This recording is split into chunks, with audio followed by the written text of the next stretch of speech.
From the moment Jared Vanderbilt stepped on the floor for the Lakers after the trade deadline, the team keeping his cheap, $4.7 million contract for next season seemed like a near certainty. Hi guys, today I bring you more news from the Los Angeles Lakers, so leave your like and subscribe to the channel. A 24-year-old forward who can take tougher wing assignments so LeBron James doesn't have to, who is versatile enough to credibly guard players ranging from Brandon Ingram to Shai Gilgeous-Alexander? Even with his offensive limitations, the Lakers trying to keep the Vandalorian around at that price was as close to a sure thing as possible. So while a report about how that's exactly what the Lakers plan on doing is unlikely to floor anyone, it is still notable, especially when it comes from the very plugged-in Jovan Boha of The Athletic as part of a longer feature that is an all-encompassing, great read on Vanderbilt's basketball journey. And according to Boha, it seems like the feeling is mutual, and Vanderbilt might even want to stay beyond the 2023-24 campaign. Emphasis: Vanderbilt has a $4.7 million team option for next season, one the Lakers plan on exercising. He's hopeful he can put down roots in Los Angeles as part of what he deems a high-caliber organization. Again, Boa's whole feature on Vando is very much worth a read in its entirety for any Lakers fan who wants to get to know this team better, but for now let's focus on the implications of this information. For one thing, a reunion next year always seemed inevitable for all the reasons listed above, as well as the fact that only $300,000 of Vanderbilt's deal for next year is guaranteed.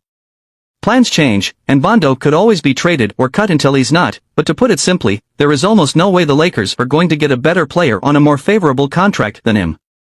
If the team is indeed keeping Vanderbilt, however, it will further speculation that they're looking to run things back with at least a decent chunk of their current roster.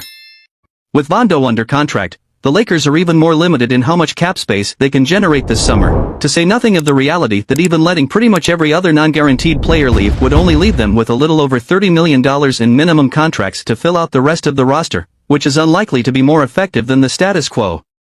Now, will Vanderbilt be worth the extension he'll likely be seeking to remain in Los Angeles beyond next season? This playoff run will tell us a lot about that. If he continues to look like a bona fide defensive stopper and can hit enough threes while remaining a threat on the offensive glass to keep defenses honest enough to make him playable for his defense, then it would go a long way toward the two sides finding a long-term, lucrative partnership. If he can't do those things though, and shows similar limitations next season after having an offseason to keep working on the skills that will make his offensive fit alongside James and Davis as seamless as his defensive one, then whether or not he should be a long-term Laker will be a more legitimate question.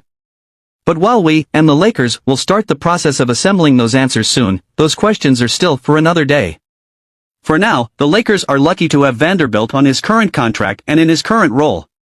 And if his journey from second-round pick to playoff-caliber starter and relentless activity on the court are any indications, he's certainly going to do everything in his power to make sure he earns a larger and longer commitment, too. Did you like the news? Don't forget to leave your like and subscribe to the channel, soon I will bring more news.